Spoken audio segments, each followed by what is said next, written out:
है तो अल्लाह तबारक व तआला फिर गुनहगार को नहीं देखता बल्कि तौबा करने वाले की तौबा को कबूल कर लेता है। देखो एक रिवायत आपने सुनी होगी, अक्सर बयान की जाती है, अल्लाह अकबर, कि एक शख्स ने 99 कत्ल किए और 99 कत्ल करने के बाद उसके दिल में ख्याल आया कि मैंने तौबा करनी है, यानी बदल जाना है, नेक बन जाना है। तो उसने एक आदमी से मसला पूछा, किसी जानने वाले से मसला पूछा, भाई मैं 99 कत्ल किए मैंने, अब मैं अगर तौबा करूं तो कबूल होगी कि नहीं होगी? तो कुछ लोग ज्यादा देर होशियार होते हैं, अपने सिवा वो किसी को जन्नती समझते ही नहीं, अपने सिवा वो किसी को नेक समझते ही नहीं। तो उसने क्या कहा, वाह साहब 99 कत्ल कर लिए और 99 कत्ल करने के बाद जो है अब आप तौबा करने जा रहे, जाओ जाओ आपकी तौबा कबूल नहीं होगी। मैं बतौर मफहूम अपने अल्फाज के जामे में पेश करूं, जाओ जाओ तौबा कबूल नहीं होगी। तो वो थोड़ा सा था दीवाना आदमी, तो उसने सोचा 99 कत्ल पे भी जहन्नम मिलेगी, तो फिर 99 क्यों पूरा ना कर ले, पूरा 100 ना कर ले, उसने उसी को कत्ल कर दिया।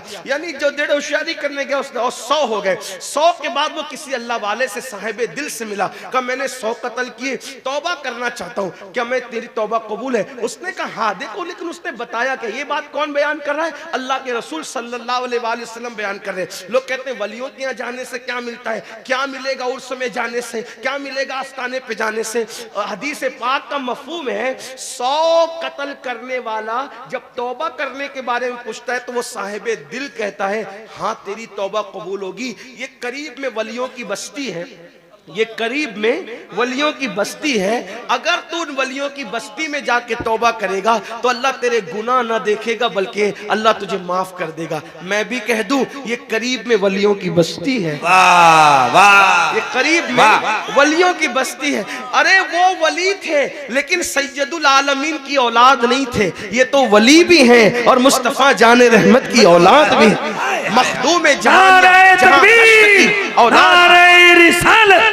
साहबे सज्जादा वलियों की बस्ती में आए हैं। अल्लाह अकबर, कहाँ वलियों की बस्ती है और तुम तौबा करोगे उधर जाके। अब सोचो उसने तौबा की नियत से वलियों की बस्ती की तरफ कदम बढ़ाया, अल्लाह की शान देखो, उसने वलियों की बस्ती की तरफ कदम बढ़ाया, अल्लाह की शान देखो। अभी कदम उठा करके आगे बढ़ा ही था कि उसका इंतकाल हो गया और धड़ाम से जमीन पे गिर पड़ा। जब इंतकाल हुआ तो फरिश्ते आए, जन्नत के फरिश्ते, रहमत के फरिश्ते भी आए, जहन्नम के फरिश्ते और अजाब के फरिश्ते भी आए। एक बात आपको कहूं, फरिश्ते अपनी मर्जी से आते जाते हैं क्या?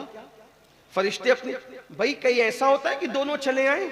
ऐसा नहीं होता ना, जिसको अल्लाह भेजता है वही आता है? लेकिन यहां अल्लाह ने दोनों को भेजा। देखो अल्लाह बताना चाहता है, ऐसे मौके पे अल्लाह बताना चाहता है कुछ, दोनों आ गए, रहमत वाले भी आ गए, अजाब वाले भी आ गए। अब दोनों कहते हैं हम ले जाएंगे, हम ले जाएंगे। अरे हम ले जाएंगे, तो फिर दोनों में गुफ्तगू भी। कहा तुम क्यों ले जाओगे? कहा ये तो पापी था, मुजरिम था। अल्लाह की बारगाह में अर्ज किया गया मौला हम ले जाना चाहते। वो कहते हम ले, तुम क्यों ले जाना चाहते? वो 100 कातिल 100 का कत्ल किया था, तुम क्यों ले जाना चाहते हो? मौला 100 का कत्ल तो किया था लेकिन अल्लाह वालों की बस्ती की तरफ तौबा की नीयत से चला था, अभी पहुंचा नहीं, सिर्फ चला था। याद रखना मेरी कौम के जवानों, किसी का दर ऐसा नहीं जिसके दर पे जाओ और नाकामी के साथ बैठ जाओ तो कामयाबी मिल जाए, ऐसा नहीं है। एक मेरे अल्लाह का दर है, अल्लाह का दर जो खुद फरमाता है, हदीस कुदसी है, जो मेरी तरफ चल कर आता है मेरी रहमतें उसकी तरफ दौड़ करके जाया करती है। वहां अगर बैठ जाओगे थक के रास्ते में तो मंजिल खुद चलकर तुम्हारा इस्तेकबाल करेगी। अल्लाह अकबर। तो क्या कहा, तुम क्यों ले जाना चाहते हो? तौबा की नियत से वलियों की बस्ती की तरफ चला था। तो अल्लाह फरमाता है एक काम करो, जाओ।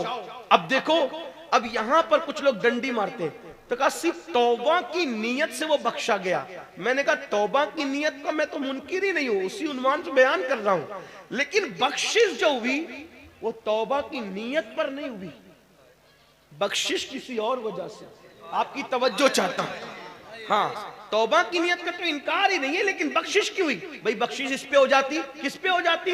भाई तौबा की नियत से चला, अल्लाह कह देता मैंने माफ कर दिया, नियत से चला माफ कर दिया, लेकिन अल्लाह ने ये नहीं कहा। हदीस उठा कर देखे, क्या कहा? इसके लाश से लेकर, इसकी लाश से लेकर इसके घर तक का फासला नापा जाए, और इसकी लाश से लेकर वलियों के चौखट को नापा जाए, उनकी बस्ती को नापा जाए, अगर ये अपने घर के करीब हुआ तो जहन्नम में जाएगा, और ये वलियों की बस्ती के करीब हुआ तो जन्नत में जाएगा। फिर हुआ क्या, जब नापने के लिए चले तो अल्लाह ने जमीन को हुक्म दिया, जमीन सिमट जा और इसको वलियों के करीब कर दे, और जमीन सिमट गई और उसका लाशा वलियों के करीब हुआ तो उसको फिर जन्नत में दाखिल कर दिया गया। आप अंदाजा करें, सिर्फ बनी इस्राइल के औलिया के करीब होने की वजह से, लाशा करीब होने की वजह से 100 को कत्ल करने वाला जन्नत में जाता है। अगर हमारे दिल गौसो ख्वाजा के कदमों में धड़कते रहे तो इंशाअल्लाह दुनिया भी कामयाब है और आखिरत भी कामयाब है। अल्लाह के बंदो सच्ची तौबा करो, यहाँ भी निजात है, वहाँ भी निजात है। डर था कि इसियां की सजा अब होगी या रोजे जजा, दी उनकी रहमत ने सदा, ये भी नहीं वो भी नहीं, और आज जो ऐब किसी पर नहीं खुलने देते, कब वो चाहेंगे मेरी हश्र में रुसवाई हो। तो मुसलमानों सच्ची तौबा करो, गिड़गिड़ा लो, रो लो। उम्मुल मोमिनीन सैयदा आयशा सिद्दीका फरमाती है, मैंने अल्लाह के रसूल से पूछा, या रसूल अल्लाह, क्या आपका कोई गुनहगार उम्मती भी जन्नत में जाएगा? क्या आपका कोई पापी उम्मती भी जन्नत में जाएगा? हुजूर फरमाते, हाँ ऐ आयशा, जो रात की तारीकी में, जो तन्हाइयों में अपने गुनाहों को याद करके रोता होगा, ऐसे गुनहगारों को अल्लाह कयामत के दिन बेहिसाब जन्नत अता फरमाएगा, उनसे हिसाब नहीं लिया जाएगा। इसलिए आइए अपने गुनाहों पे गिड़गिड़ाइए, रोइए, अपनी जिंदगी में इनकलाब बपा कीजिए। और हिंदुस्तान के मुसलमान 3 काम पर मेहनत करें। 3 काम करना है हमको।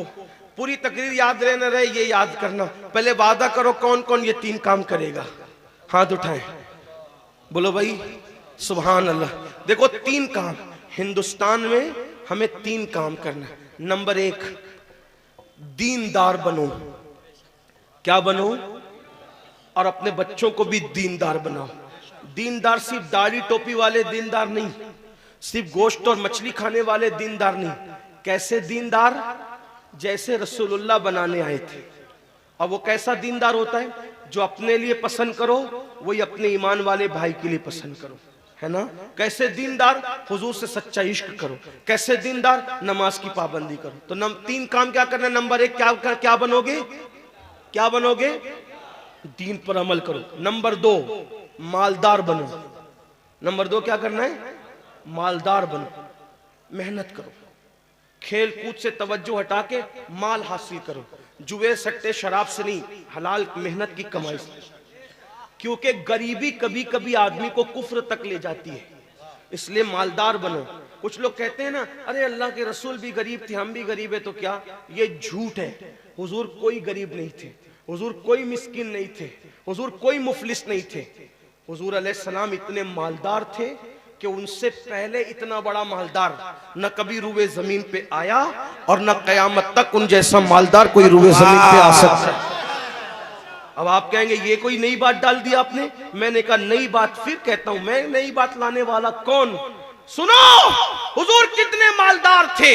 कोई एक रियासत का मालिक, कोई एक खेत का मालिक, कोई एक मुल्क का मालिक, कोई 2 मुल्क का मालिक। मेरे नबी इतने मालदार थे कि अल्लाह ने पूरी दुनिया का भी मालिक बना दिया और उनको जन्नत का भी मालिक बना दिया। मेरे इमाम कहते हैं, मालिक कुल ने खालिक कुल ने आपको मालिक कुल बना दिया, दोनों जहां आपके कब्जा व इख्तियार में। और हुजूर अलैहिस्सलाम, ये तो बात हुई, लेकिन हुजूर के पास मदीने शरीफ में और इर्द गिर्द मदीने शरीफ के इतनी जमीनें थी कि हुजूर से बड़ा कोई जमींदार नहीं था। मैं अपने अल्फाज में समझा रहा हूँ। लाखों की आमदनी थी हुजूर की, लाखों की। लेकिन बात ये थी, सुबह आती थी लाखों की आमदनी, शाम तक सब तकसीम कर देते थे। हाँ, अब आप कहेंगे जब लाखों की आमदनी थी तो आला हज़रत ने ये क्यों कहा? 2 जहां की नेमतें हैं उनके खाली हाथ में। ये भी एक मसला आप लाके खड़ा करते हैं। बड़े बड़े शायर लोग अहले इल्म में बैठे हुए, तो उसकी बात अर्ज कर दूं। यही तो इमाम अहमद रजा का कमाल है कि वो फनकार नहीं थे, वो आशिक रसूल थे। क्या है? मालिक कौनैन है, गो पास कुछ रखते नहीं, दो जहां की नेमतें हैं उनके, तो कहा देखो उनके हाथ खाली थे ना, मैंने कहा एक खाली का मतलब होता है कुछ नहीं, यानी खाली है ना, खाली कुछ नहीं, नथिंग, कुछ नहीं, सही। और एक खाली का मतलब क्या होता है?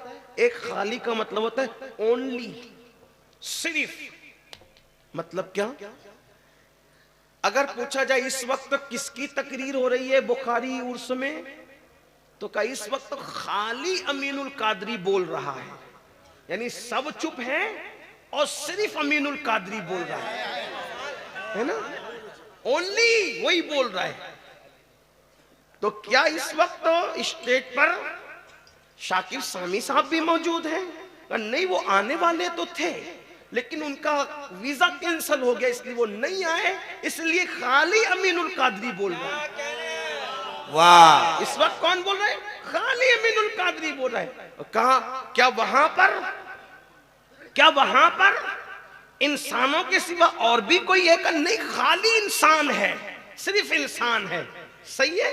अब खाली का मतलब समझ में आया? तो कहा कि खानका में कौन है? तो कहा खानका खाली पड़ी है, उसमें कोई नहीं है, कुछ नहीं है उसमें, और यहाँ खाली इंसान, सिर्फ इंसान है। इतनी बात समझ में आई? एक खाली का मतलब होता है कुछ नहीं और एक खाली का मतलब होता है ओनली, सिर्फ। बात समझ गए? समझे कि नहीं समझे? बंगाल वालों समझे कि नहीं समझे? हाँ, ये तो दिल्ली और लखनऊ वालों के भी बस का नहीं है, क्योंकि इमाम अहमद रजा की बोली है, तो बंगाल में बोलने की बात अलग है। अब मेरे इमाम कहते मालिके कौनैन है, गो पास कुछ रखते नहीं, दो जहां की नेमतें हैं उनके खाली हाथ में वो मालिके कौनैन है जो आता है सब तकसीम कर देते हैं, अपने पास कुछ नहीं रखते, इसलिए कि दोनों जहान की नेमतें सिर्फ और सिर्फ अल्लाह ने उन्हीं को अता फरमाया है, उनके सिवा दो जहां की नेमत किसी को अता नहीं की गई है, इसलिए कि जिसको जो मिला है उन्हीं से मिला है। खल्क के हाकिम हो तुम, रिज्क के कासिम हो तुमसे मिला जो मिला, तुम पे करोड़ों दुरूद। आसमा खान, जमी खान, जमाना मेहमान, साहिबे खाना लक़ब किसका है? तेरा तेरा, और मैं तो मालिक ही कहूंगा कि हो मालिक के हबीब, यानी महबूब मुहिब में नहीं मेरा तेरा। और कौन देता है? देने को मुंह चाहिए, देने वाला है सच्चा हमारा न। तो हमारे नबी से बढ़कर कोई मालदार नहीं, कोई मालदार नहीं। ठीक, इतनी बात समझ में आ गई, वरना और भी दलील पेश करता। तो नंबर 1 दीनदार बनो, नंबर 2 मालदार बनो। नौजवानों खासतौर पे जो बूढ़े हो गए उनको चैलेंजेस का मुकाबला नहीं करना, चैलेंजेस का मुकाबला हमें करना है। नौजवानों जल्दी उठो, जल्दी सो, खूब मेहनत करो, मालदार बनो, खूब मालदार बनो। ये लॉजों में जो मुस्लिम बेटियां बिक रही है गुर्बत की वजह से, सिग्नलों पर भीख मांग रही है बुर्का पहनकर, गुर्बत की वजह से, गुर्बत कुफ्र तक ले जाती है। लड़कियां जो मुर्तद हो रही है, लड़के जो मुर्तद हो रहे हैं, कहीं ना कहीं गुर्बत का उसमें अमल दखल है। गुर्बत का खात्मा करो। एक आदमी मालदार है, वो दूसरे को पैसा लगा करके उठाए, अगर ज़कात के मुस्तहिक है तो ज़कात इतनी दे ताकि वो भी आइंदा साल ज़कात देने के काबिल बन जाए। और बंगाल वालों अगर बुरा नहीं माने तो एक बात अर्ज करूं हाथ जोड़ के, मस्जिदों के 2-2 करोड़ के मीनार बनाने की बजाय कोशिश करो कि वो 2-2 करोड़ गरीबों पे खर्च करो और उनको मजबूत करो। अगर हमारी कौम 10 साल में मजबूत हो गई तो 2 नहीं बल्कि 10 करोड़ के मीनार हम बना सकेंगे। इसलिए मेरी गुजारिश है, जलसों के खर्चे भी कम करो, शादियों के खर्चे भी कम करो और सब खर्चे कम करके अपनी कौम को मजबूत करो। हुजूर अलैहिस्सलाम इसीलिए तशरीफ लाए थे। तो दीनदार बनो, मालदार बनो। और नंबर 3, एजुकेशन पे बहुत मेहनत करो। कोई भी जाहिल न रहे, कोई भी अनपढ़ न रहे, खूब खूब पढ़ाओ अपने बच्चों को। 10वीं 12वीं तक कभी मत रुकना, बल्कि अपने बच्चों को IAS बनाओ, IPS बनाओ, डॉक्टर बनाओ, इंजीनियर बनाओ। डॉक्टर भी BOMS वाला मत बनाओ, बल्कि MD और आला से आला डिग्री दिलाओ। अब आप कहेंगे मौलाना पैसे नहीं है, मैं आपसे कहता हूँ हर साल ईद पे नया कपड़ा ना बनाना पड़े, ना बनाओ, धुले हुए कपड़ों पे ईद कर लो, लेकिन अपने बच्चों की तालीम पे पे खर्चा करो। इसी तरीके से किसी और जगह पर पैसे लगाने की बजाय 10 साल अगर इन 3 निकात पर आपने मेहनत कर दी, दीनदार बनो, मालदार बनो और एजुकेशन को आम करो, हर बंदे को पढ़ा लिखा बनाओ। आप कहेंगे मौलाना नौकरी नहीं मिलती, मैं कहता हूं हम नौकरी के लिए नहीं पढ़ते, हम अच्छा इंसान बनने के लिए पढ़ते हैं। इसलिए कि पढ़े लिखे की तिजारत में अनपढ़ की तिजारत में फर्क है, पढ़े लिखे की गुफ्तगू में अनपढ़ की गुफ्तगू में फर्क है, पढ़े लिखे के उठने बैठने में अनपढ़ के उठने बैठने में फर्क है। देखो आप ये नहीं कहता हूं कि आप सब अनपढ़ हो, लेकिन एक बात आपसे कहता हूं, महफिल में पढ़े लिखों का अंदाज और होता है, अनपढ़ लोगों का अंदाज और होता है। खाने में, पीने में, उठने में, बैठने में तालीम को आम करो, दुनिया भी पढ़ाओ, आखिरत भी पढ़ाओ। अपने बच्चों को इतना इल्म दो कि वो मुसलमान रहे, सच्चे मुसलमान रहे, और अपनी बच्चियों को भी इतना इल्म दो, सच्ची पक्की मुसलमान रहे। और स्कूल, कॉलेज, यूनिवर्सिटी में आला से आला तालीम दिलाओ। और याद रखना, गुर्बत का बहाना मत बनाओ। बिटिया की शादी होती है तो लाखों रुपए कहाँ से आते हैं, और आपसे कहता हूँ 8 घंटे मेहनत करने की बजाय 16 घंटे मेहनत करो। मेहनत में पीछे मत हटो, अपने बच्चों को पढ़ाओ। सिर्फ 10-12 साल हिंदुस्तान के तमाम मुसलमान मेहनत करके अपने बच्चों पे मेहनत कर लें, कोशिश कर लें, काविश कर लें, तो देखना नक्शा बदल जाएगा। ये भी आपसे कहता हूँ, एक बात कहता हूँ, मना नहीं कर रहा हूँ, अगर मुझसे गलती हो तो मेरे उलमा इस्लाह करेंगे, आप मेरी जात को देख के कबूल नहीं करना। बाप के चेहलुम पर 40 देग पकाने की बजाय 1 देग पकाओ। उन 40 देगों का खर्चा बचाकर किसी बच्चे की तालीम पर अपने बाप के इसाले सवाब के लिए खर्चा कर दो। पीर साहब के मजार पर 1 लाख की चादर ला के डालने की बजाय 100 रुपए की चादर डाल दो, बाकी के पैसे बचाकर गरीबों की तालीम पे खर्चा कर दो। पीर साहब के इसाले सवाब के लिए वो उस 1 लाख की चादर से जितना खुश होंगे, वो 100 रुपए की चादर से भी उससे ज्यादा खुश होंगे, क्योंकि आपने किसी को उठा दिया, किसी को आपने तरक्की पे ले गए। एक बात कहता हूँ, मेरा पीर जन्नती है तो मेरे पीर को मेरी 1 लाख की चादर से क्या गरज, उसको तो जन्नत में उससे बेहतर लिबास मिल चुका है, उसको तो 1 लाख का उससे बेहतर लिबास मिल चुका है। तो ये बातें तल्ख लगे माफ करना, लेकिन आपसे एक बात कहता हूँ, रसूमात से निकलो, हकीकतों की तरफ आओ, रसूमात से निकलो, सच्चाइयों की तरफ आओ। एक दूसरे को गिराने की कोशिश मत करो, एक दूसरे को उठाने की कोशिश करो। आपस के झगड़े खत्म करो। तेरा सिलसिला बड़ा, मेरा सिलसिला बड़ा, तेरी बिरादरी बड़ी, मेरी बिरादरी बड़ी, तेरा पीर बड़ा, मेरा पीर बड़ा। याद रखना, हम सबका सबसे बड़ा पीर मुस्तफा जाने रहमत है, वो सबके पीर है, और उनसे बड़ा कोई हो ही नहीं सकता अल्लाह की मखलूक में। हमारे इमाम ने कहा, और पूरी दुनिया मुत्तफिक है कि हमारे पीर सबसे बड़े हैं। जाहिर सी बात है, सारे पीर उनकी नालैन में है, और वो सब पीरों के पीर है। मेरे इमाम कहते, सबसे औला वो आला हमारा नबी, सबसे बाला वो आला हमारा नबी, अपने मौला का प्यारा हमारा नबी, दोनों आलम का दूल्हा हमारा नबी। सारे अच्छों में अच्छा समझिए जिसे, है उस अच्छे से अच्छा हमारा नबी। सारे ऊंचों में ऊंचा समझिए जिसे, है उस ऊंचे में ऊंचा हमारा नबी। हमारा नबी इतना ऊंचा है कि अल्लाह अकबर, ताजे रूहुल कुद्स के मोती जिसे सजदा करें, ताजे रूहुल कुद्स के मोती जिसे सजदा करें, रखती है कितना वकार। अल्लाह अकबर एड़ियां, कोई बिरादरी बड़ी नहीं, कोई बिरादरी छोटी नहीं। मेरे आका फरमाते हैं, कुल्लुकुम मिन आदम व आदम मिन तुराब, तुम सब आदम की औलाद हो, और अल्लाह ने आदम को मिट्टी से पैदा किया। जब तुम सबकी अम्मी एक है, अब्बा एक है, तो छोटा बड़ा कोई कहां से हो गया। इसलिए बिरादरी के नाम पे न लड़ो,